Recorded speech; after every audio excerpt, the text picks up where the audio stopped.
Oh my. There we go. There we go. That should be working. I am also going to do a little test on my phone just to make sure everything is coming through okay.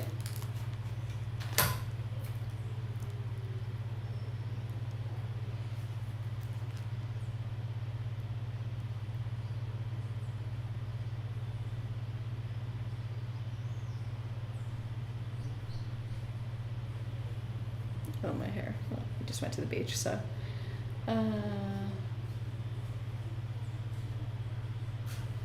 Yay, it's working. Okay, beautiful. Thank you. Thank you for your patience. Holy moly. So, welcome to Fridays at 5 with Flavor. It's just about 5 o'clock here in Brazil. So I guess I was meant to start now and not 20 minutes ago when I accidentally sent out a video with no audio at all. And I'm just about borged in here pretty well. So, if you've been paying attention for a while, you know that I have been working towards this goal for a while. And the first 3 months of 2022 for me have been a very intense series of transformations. And just the month of March alone has been massive. You know, they talk about the hero's journey as shamans. We talk about how every person that we care for is on their own hero's journey, and so it's our job to find out where they are in that hero's journey and to help them overcome the challenges, the tests, the trials, the obstacles. And I swear to God, I think March gave me about as many tests and trials and obstacles as I care to face again. But we did it. We did it. And if I can do what I did and make it through, I know that whatever you're facing, you can make through as well. To have faced 2 failed offers on the sale of our home, dropping the price twice, finally getting an offer, and then within that offer, facing a couple of key delays. One, having to push our closing date back a week initially, which, you know, that meant that the sellers in Erie that were selling us their house had to push their date back a week, and they were willing to do that, thankfully. And then the landlord here in Brazil on a house we're leasing here needed to be willing to push back the date a week, and they were willing, which is great. And then for my mother to pass in the middle of all this, and you know, as weird and ironic as it sounds, it actually really felt like the perfect timing for that to happen. And I won't go into all the details of what happened with my mother because I don't know that that's going to be particularly useful, but I think it might have been the very day that I did my March live stream that we found out that my mother had likely had a stroke and she was being sent to the hospital for choking because the stroke made it impossible for her to swallow anymore. And, you know, they say March comes in like a lion and out like a lamb, and it is not just the weather that we're talking about, because for me personally, that metaphor turned out to be, you know, March came in with a fierceness that I think a lesser version of me would not have been ready, willing, and able to face.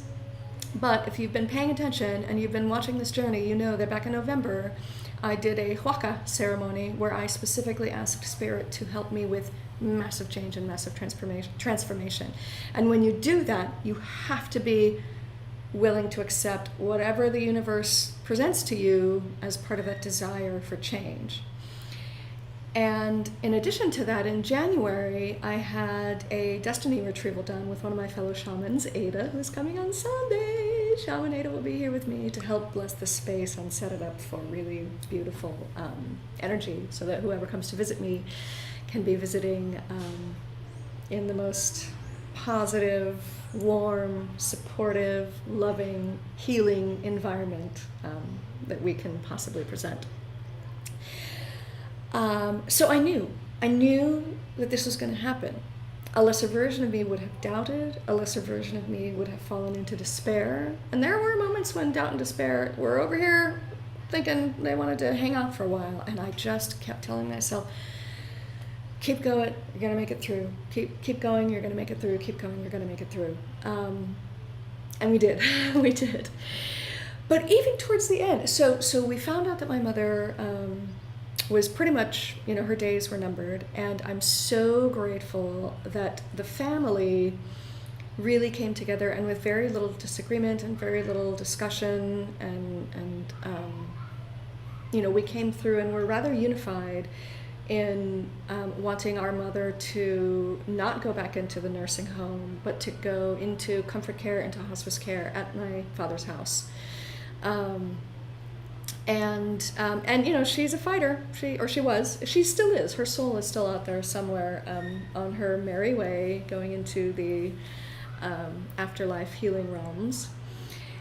And so she wasn't ready to go just yet. So that night so for those of you who don't know, a hospital is designed to cure whatever condition brought them there in the first place. And if they are no longer actively seeking to be cured from that condition, then they cannot stay in the hospital.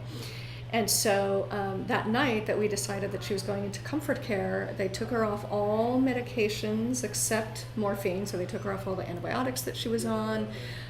They took her off the IV, which was keeping her hydrated. And they actually took her off oxygen too that night. And the doctors didn't think she was going to make it through the night. Meanwhile, one of my sisters was literally driving from Utah, kind of begging not to let her pass before she got there. My mother, being the salt of the earth woman that she was, and being also rather stubborn sometimes, I get that from her, I think. She held on. And, we were able to sing to her.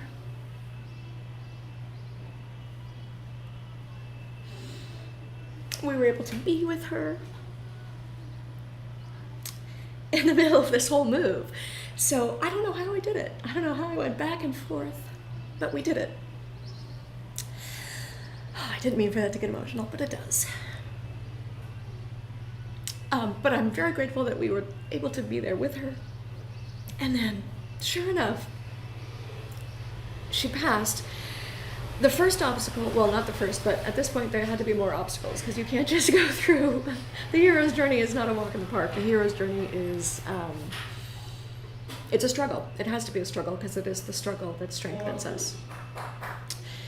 And so, literally the day before my mother's funeral, I was pounding the pavement looking for an attorney to help us, because we found out the Friday after my mother died and the Friday before her funeral, we found out that our buyers did not get qualified to assume the financing on our solar that we had just put into the house. And we had a choice.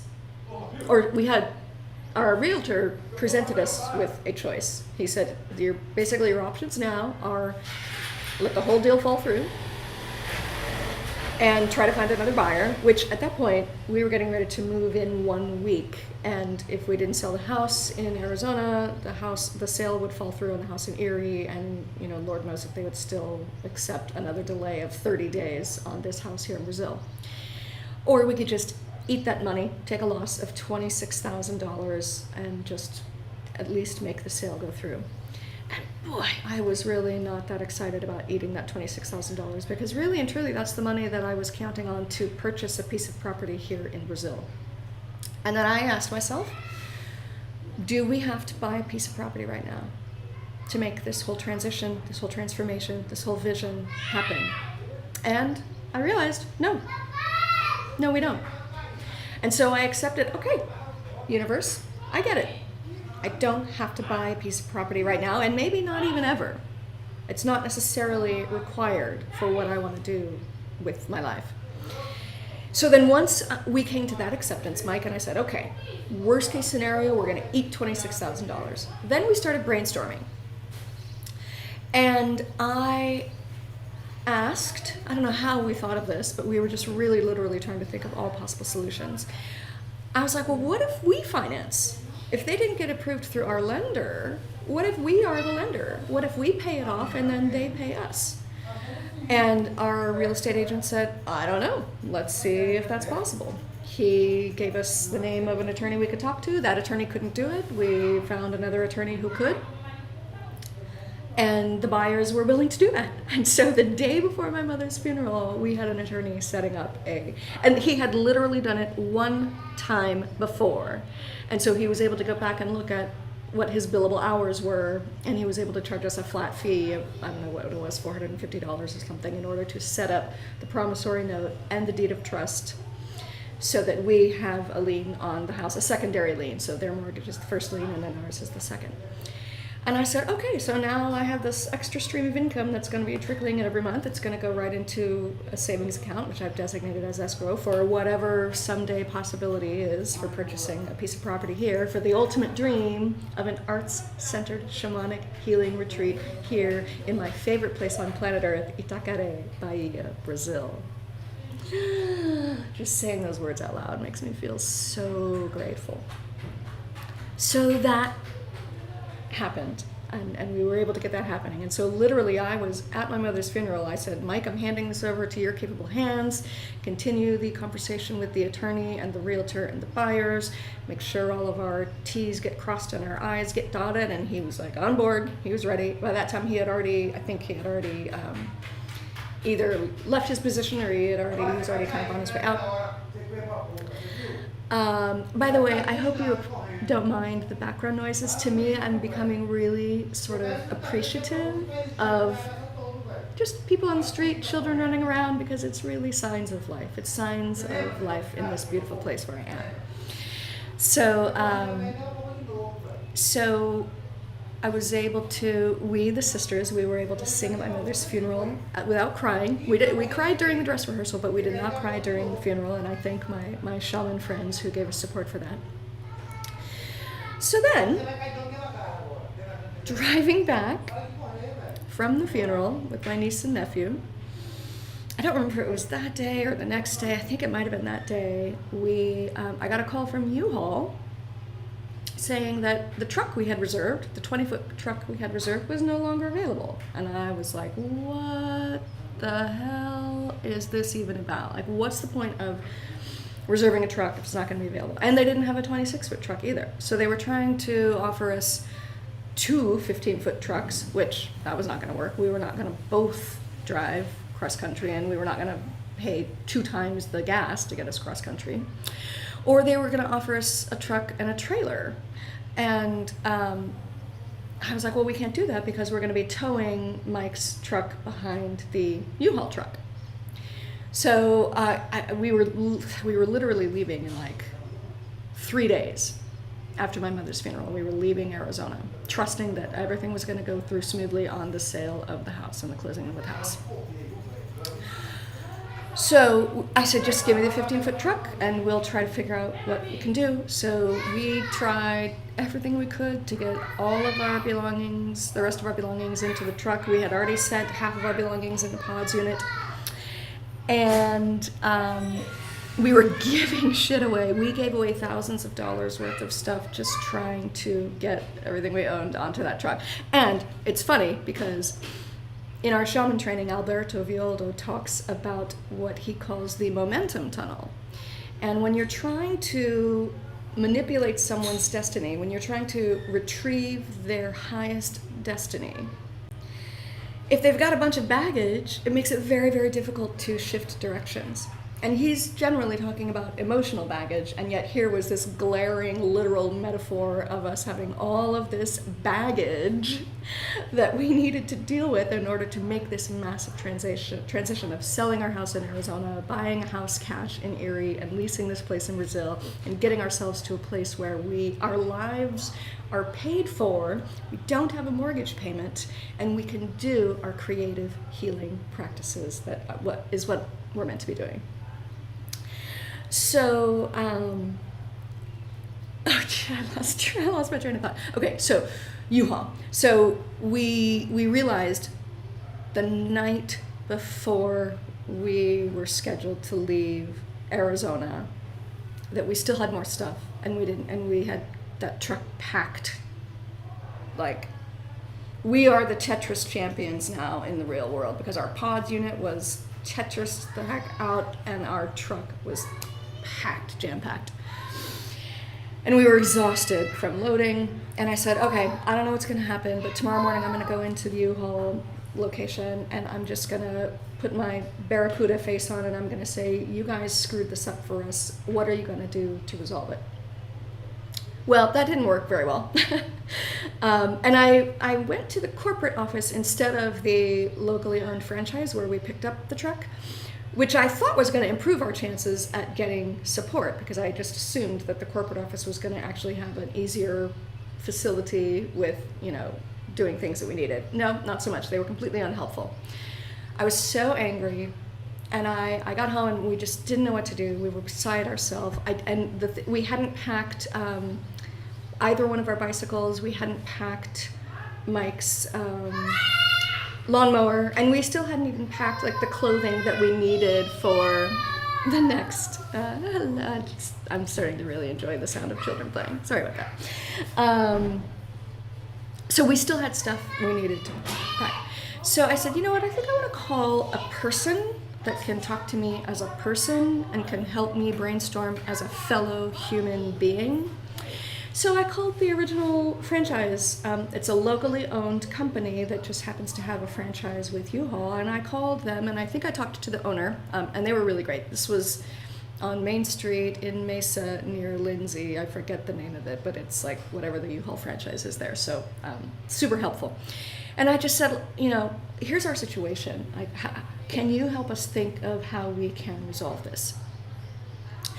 And meanwhile, we were also brainstorming, and I said, a month prior, we had gotten a quote to ship Mike's car, and it was going to be $1,500. And we thought that was a little bit too much, because it was only going to be, I think, $300 to get us the trailer to put his car on the trailer, so we were going to tow it behind.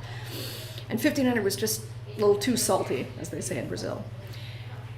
Well, that day we called around and we got another quote. I think it was like $1,100 and change. And we decided, you know what? Let's do that. We're going to get this $1,100 shipping of Mike's car. We're going to book a trailer. And the guy at the franchise said, call the 800 number, because they're the ones that have the ability to give us things at a greatly reduced discount. So I did. So I called the U-Haul's 1-800 number and told them the situation. We said, okay, here's what we want to do. We're going to ship the car, and we'd like to go ahead and get a trailer to go behind our truck so that we can fit the rest of our stuff in. And the woman was, it's funny, the woman who helped me was actually the same woman that I had sort of yelled at earlier in my Barracuda voice when the person at the U-Haul corporate location called their traffic or transit office with me standing there and had us on speakerphone. And she's like, I remember you. She said, here's what I'm going to do. She said, call and reserve a trailer, and then call me right back, and I'll give you a discount. And I said, oh, great. Well, the trailer was going to be $1,000. And I thought, oh my God, I don't know what kind of discount they're going to give us if we're going to have to pay, $1,100 for the car to be shipped.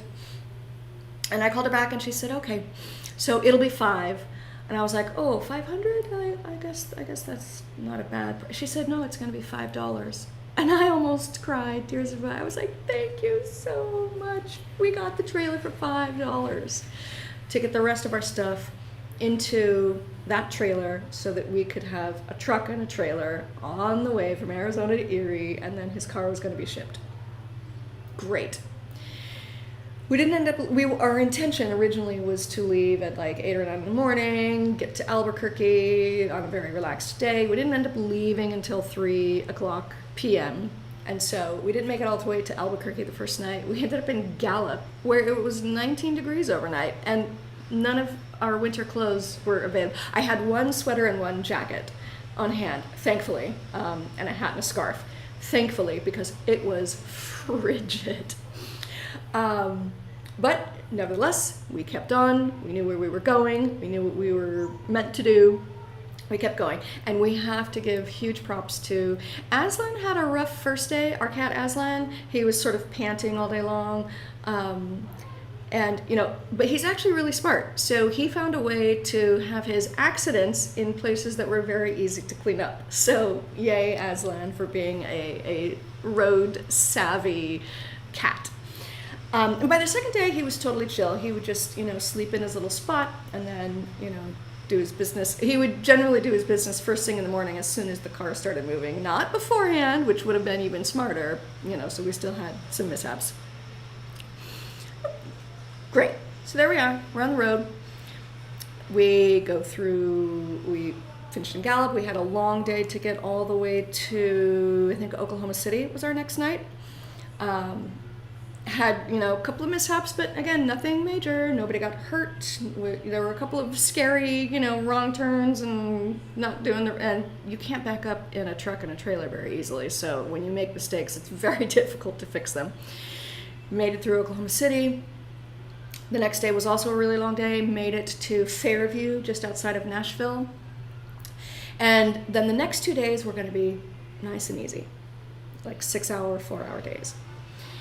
So the next night was to Columbus, and we got there in the afternoon, so it was still light out, which was great because the motel we were staying was in the center of town, which meant that we had actually to go through some crazy construction and almost didn't make we missed our turn off once and had to get back on the freeway and find it again.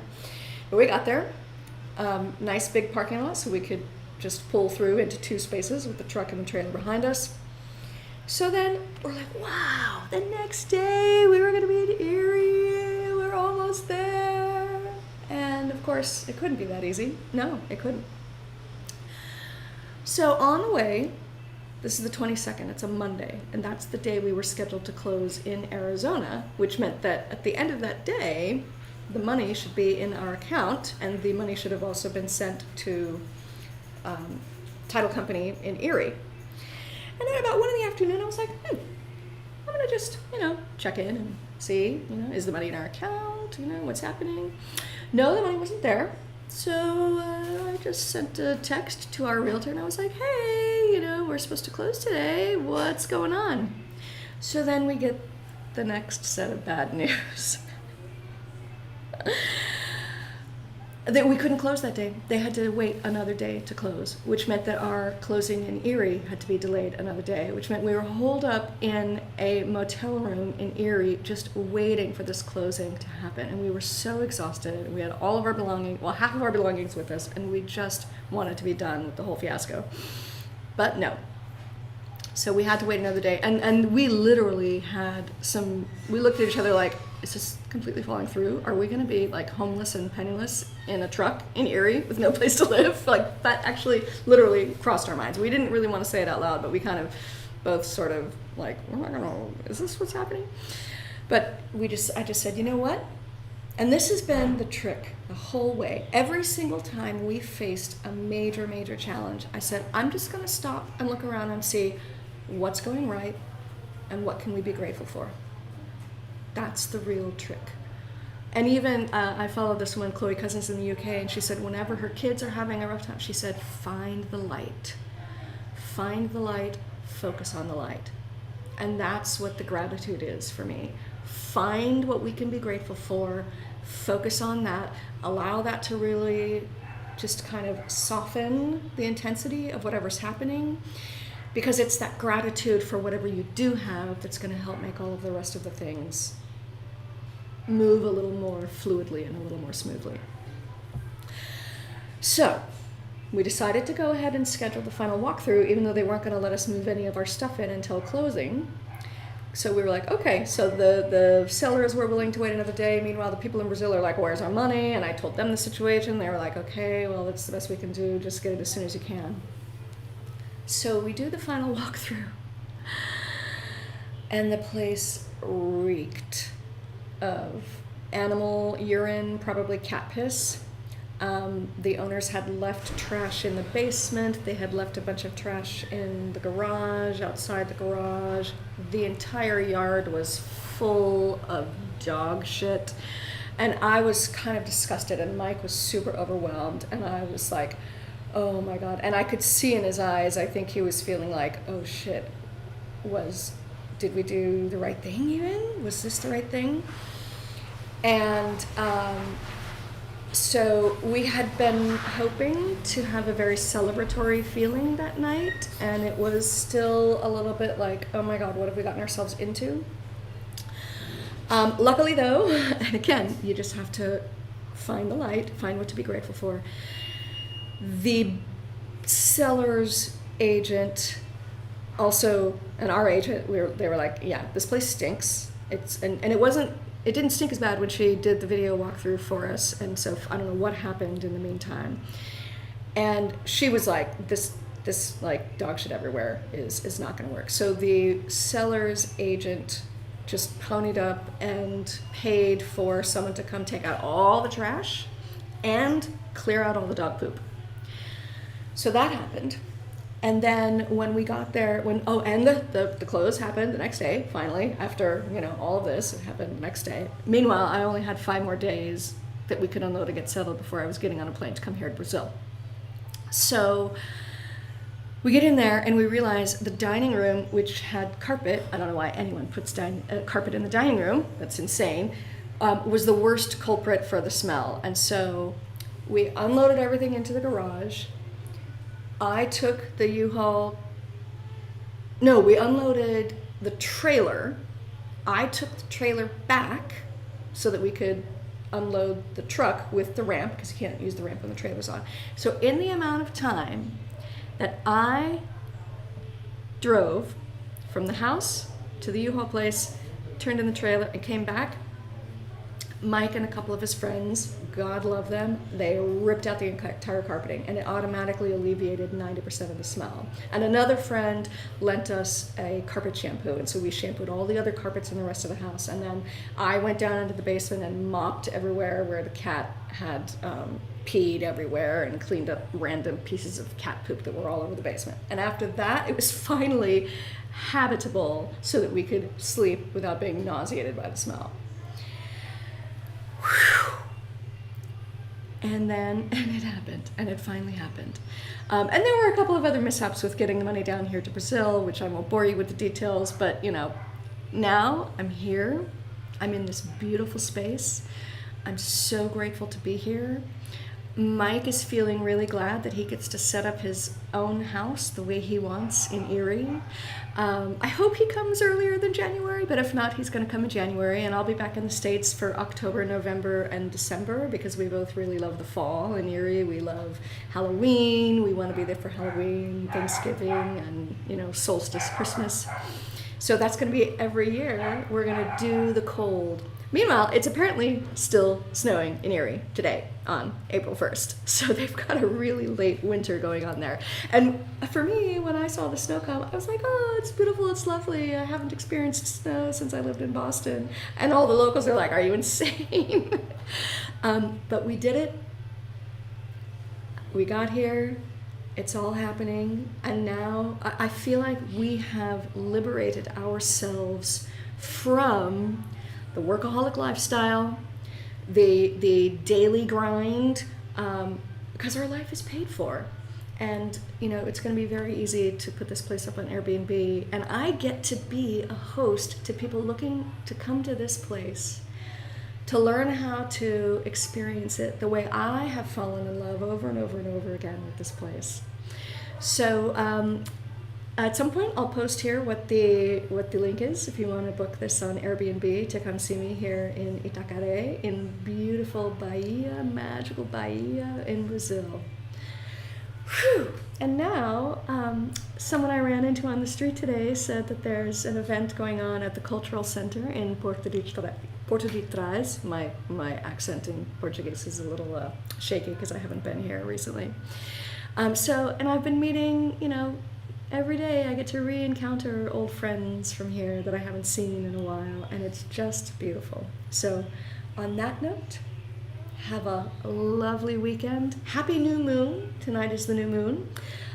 So I'll be doing a new moon ceremony tonight. If you want to join, that's on Eventbrite. Just look for Laurel Ann Porter, the Singing Shaman, new moon ceremony. I'll be here doing that tonight. It's going to be 10 p.m. in Brazil time, which I think is 9 p.m. East Coast and 6 p.m. Arizona. So if you're interested, hop on and join me for that. Cheers. Bye.